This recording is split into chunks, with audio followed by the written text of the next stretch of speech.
February 23, 1945, Mount Suribachi, Iwo Jima.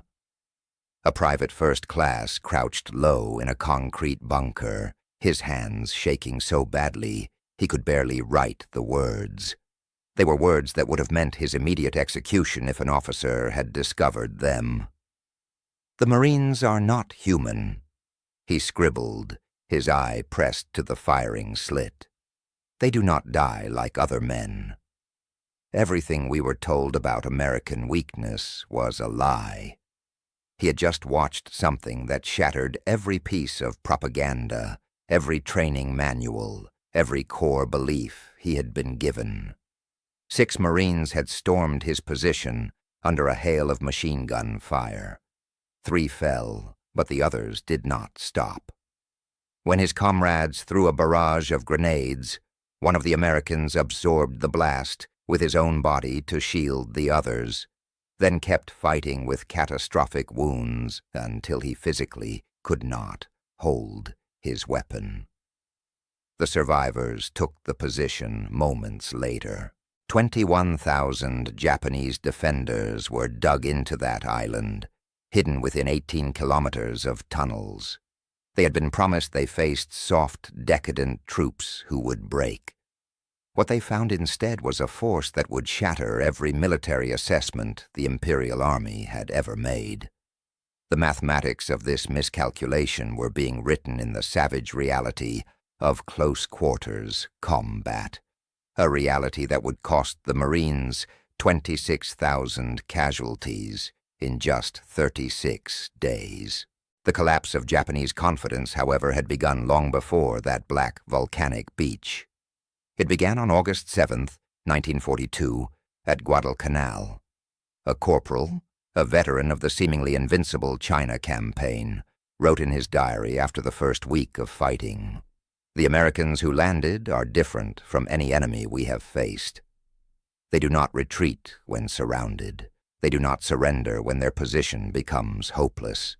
Most disturbing, they fight at night, as if darkness gives them strength rather than fear." This was Japan's first defensive test, and the Imperial Army expected an easy victory over inexperienced forces. The 1st Marine Division numbered just over 16,000 men. Intelligence had described them as elite, yes, but still Americans, products of a society that valued comfort over sacrifice. Within days, every assumption proved catastrophically wrong. A lieutenant, commanding a company ordered to retake Henderson Field, advanced in textbook fashion, confident the Americans would panic in the dark. His unit had defeated Chinese divisions 3 times its size. Instead, the Marines were waiting. They had prepared interlocking fields of fire. His company walked into a killing ground. What happened next defied all Japanese tactical doctrine. The Marines didn't just defend, they immediately counterattacked into the blackness, using automatic weapons with terrifying precision. The lieutenant's diary, recovered later, recorded his shock. "They attacked us in the night. We are the ones who attack at night. They moved through jungle we considered impenetrable. They killed in silence, then vanished. By dawn, 90 men remained from my company. The Americans had suffered 12 casualties. This pattern repeated itself. Japanese forces, accustomed to enemies who crumbled under the sheer ferocity of a banzai charge, discovered men who held their positions until they were physically overrun, then fought hand-to-hand with knives, bayonets, and fists. A sergeant who survived 4 months on that island hell wrote a letter that was later intercepted. "We were taught the Americans are individualistic, that they will not sacrifice for their comrades." This is false.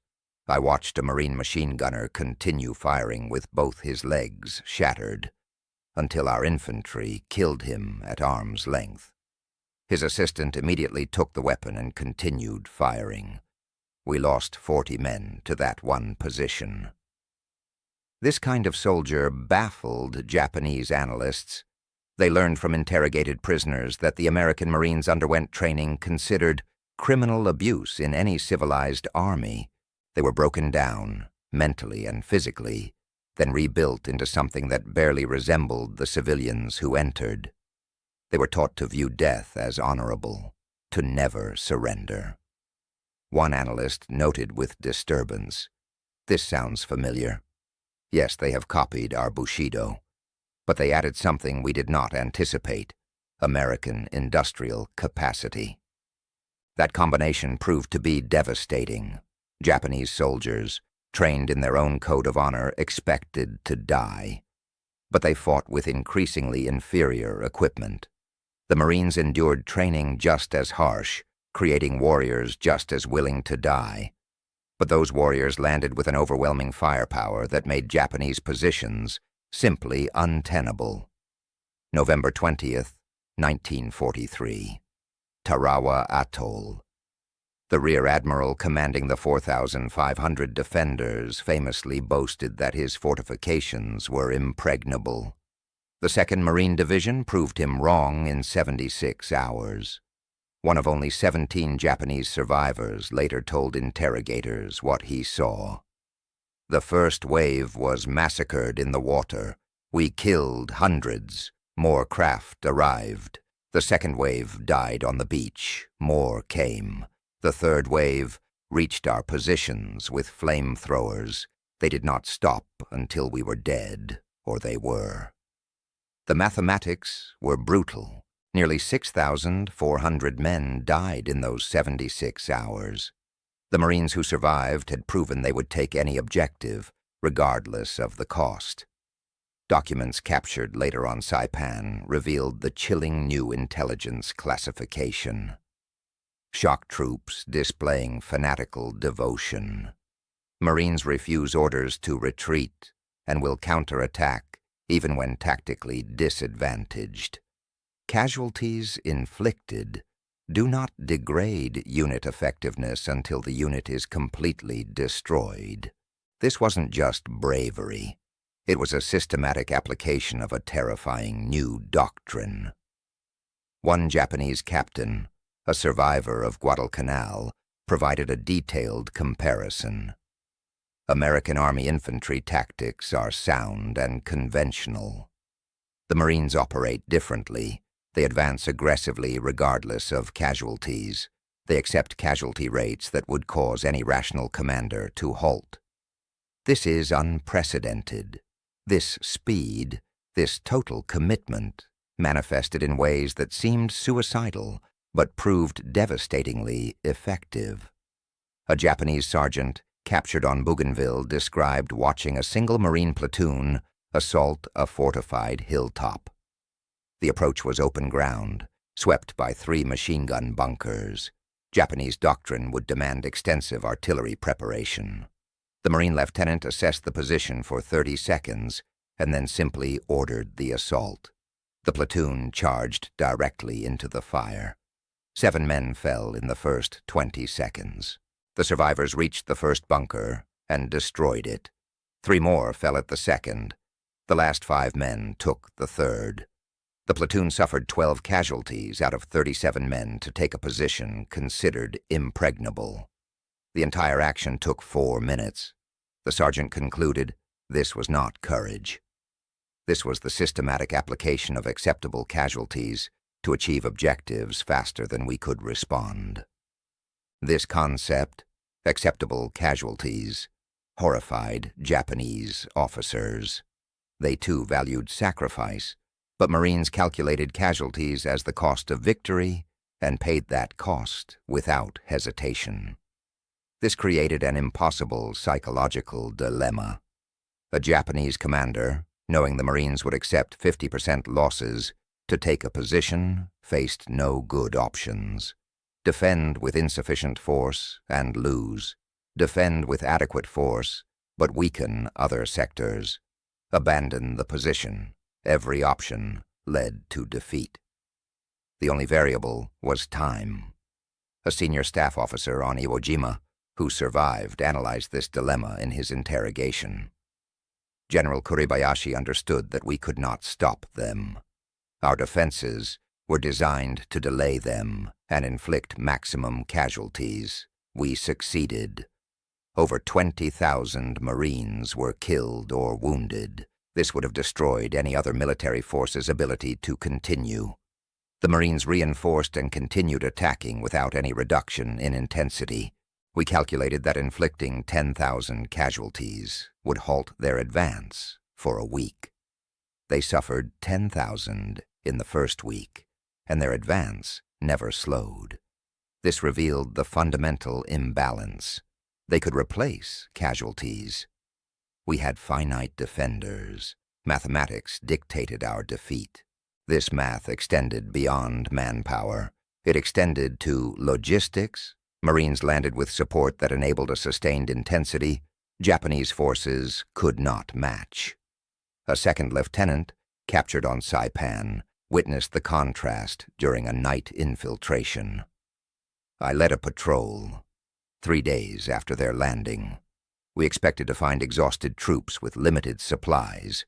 Instead, we found Marines eating hot food, receiving ammunition resupply by truck with medical tents and rest areas. Their supply dumps contained more ammunition than my entire regiment possessed. They had mobile kitchens. They had portable showers. They were fighting the most intense battle of the war and living better than we did in garrison. This demonstrated that defeating them was impossible. They would never run out of food, ammunition, medicine, or replacements. We would.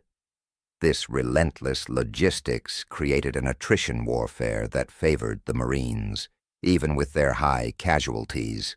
Every Japanese casualty was permanent. Every round expended was gone forever. For the Marines, casualties were evacuated and replaced. Ammunition was unlimited. The longer a battle lasted, the weaker the Japanese became, while the Marines only grew stronger. By mid-1944, Japanese leadership knew. Intelligence summaries admitted the Marines could not be stopped, only delayed. A captured document from Tinian revealed the complete abandonment of hope. When defending against Marine assault, do not expect to hold positions. The objective is to delay. Each day of resistance is valuable. Each Marine killed is valuable. But understand that the position will fall. Accept that you will likely die. Your sacrifice buys time for the Empire. There is honor in this sacrifice, even without victory. This grim calculus was tested in the elite Marine Raider units, who conducted deep penetration operations that created terror far beyond their numbers. They operated in darkness with devastating effectiveness. One Japanese colonel, a veteran of night attacks, planned a textbook assault on Guadalcanal, believing Americans feared the dark. Raider battalions waited in prepared positions. His force waded into a river, and the raiders opened fire at point-blank range, supported by pre-registered artillery. The battle lasted 20 minutes. Over 700 of his men died. The Marines lost 35. These tactics soon spread throughout the Corps. By Iwo Jima, standard infantry employed the same techniques. A captured corporal summarized the experience. The Marines never stopped. Day attacks with overwhelming firepower, night attacks by small units infiltrating our positions, constant artillery. We were under pressure continuously from landing to defeat. There was no rest. There was no safe time. There was only continuous combat until we were dead or captured. This was industrial warfare applied without mercy. This industrial aspect was perhaps the most terrifying. When faced with a fortified position, Marines did not rely on clever tactics. They identified it, called in artillery that fired hundreds of shells, brought up tanks with flamethrowers to burn out survivors, then sent infantry to secure it. If resistance continued, Naval gunfire from a battleship would simply obliterate the entire area. An artillery observer on Saipan watched this combined arms tactic. His diary recorded, "The Marines landed under covering fire from warships. Aircraft bombed our positions. Every movement was supported by tanks, artillery, naval gunfire, and airstrikes. They advanced slowly, destroying everything in their path. When we stopped them, they called in battleship fire that literally erased hills from the landscape. They did not try to overcome our positions through courage. They used overwhelming force to eliminate the positions, then advanced. This is not warfare as we understand it. This is industrial destruction. We fought with rifles. They fought with an entire industrial nation's resources. The Pacific War was not a test of warrior spirit. It was a contest between a limited industrial base and an overwhelming one. And the Marines were the cutting edge of that capacity, trained to exploit it ruthlessly. The general on Iwo Jima, arguably the most capable defensive commander Japan fielded, understood this. He banned the wasteful banzai charges. He built a defense in depth, 11 miles of tunnels, 1,500 cave positions, all designed to channel the Marines into killing zones. The beach was a death trap, and when the Marines landed on February 19th, the defenses worked exactly as planned. The bombardment barely scratched the fortifications. The Marines landed in neat waves and were met with catastrophic casualties. The assault seemed to be failing. Then the thing happened that the general had not fully anticipated. The Marines did not withdraw. They advanced into the artillery fire. They found the gaps. When bunkers stopped them, demolition teams crawled forward under fire to destroy them. When those teams died, other Marines took their place. The attack never stopped. From his bunker, the same private first class from the beginning watched them assault the position to his right. A Marine flamethrower team approached. We killed the operator. His assistant picked up the weapon and continued. We killed him. A third Marine took the weapon. We wounded him severely. He continued firing until the weapon was empty, then threw grenades until we killed him. By then, engineers had reached the bunker. The position was lost. This happened 30 times in the first hour. How do you defeat men who will not stop? The answer, they discovered, was that you could not. The brutal arithmetic of Iwo Jima proved it. 70,000 Marines landed. 26,000 became casualties. But all 21,000 Japanese defenders died, save for a handful captured. The Marines paid an unimaginable price, but they took the objective. The Japanese general himself, in his final message, wrote, "The Marines are the most effective fighting force I have encountered. Their training creates soldiers willing to accept casualties that would break other units. Their firepower exceeds ours by a factor of 5 to 1. Their junior leaders make decisions at a squad level that our officers make at company level. Fourth, and most critical, they never stop attacking. There is no defense that can survive this combination indefinitely." This was the quality that broke the Japanese military. It wasn't just the firepower. It was the spirit behind the firepower. The banzai charge, the ultimate expression of Japanese will, failed catastrophically on Saipan. 3,000 Japanese soldiers charged. The Marines didn't retreat. They counterattacked in the dark, fighting hand to hand. By dawn, all 3,000 Japanese were dead. A survivor, interrogated later, said, "We were told Americans fear close combat. We charged, expecting them to break. They fought us hand to hand and defeated us. I saw a Marine sergeant kill 7 men with a bayonet and a pistol before he fell. We were lied to. The lies extended to everything. The propaganda about soft Americans died in the foxholes. The most feared weapon, the flamethrower, destroyed the very concept of an honorable warrior's death. As one survivor with burns over his body explained, we were taught to accept death. By bullets, bayonets. These are warriors' deaths. Fire is something different. You hear the screaming. There is no glory in this death. It is industrial slaughter. This is what the Marines understood. Modern war has no place for glory. In the end, it was a simple, terrible equation. An old Japanese veteran, interviewed in 1975, summarized what his generation learned fighting the Marines. We were taught that spirit conquers material. The Marines taught us that spirit plus material conquers spirit alone. They were as willing to die as we were. But they had Sherman tanks and naval gunfire and unlimited ammunition and air supremacy and medical care and food. We had our rifles and our courage. That was not enough. It was never going to be enough. The final haunting truth was found in the diary of that private on Iwo Jima, written just hours before his bunker was destroyed. "The Marines will win," he wrote. "Not because they are braver, not because they want victory more. They will win because their nation gives them everything they need to win. And they will use those resources without mercy until we are all dead. This is the truth our leaders should have told us.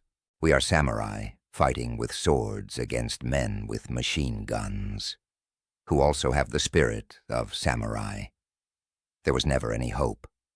There was only death.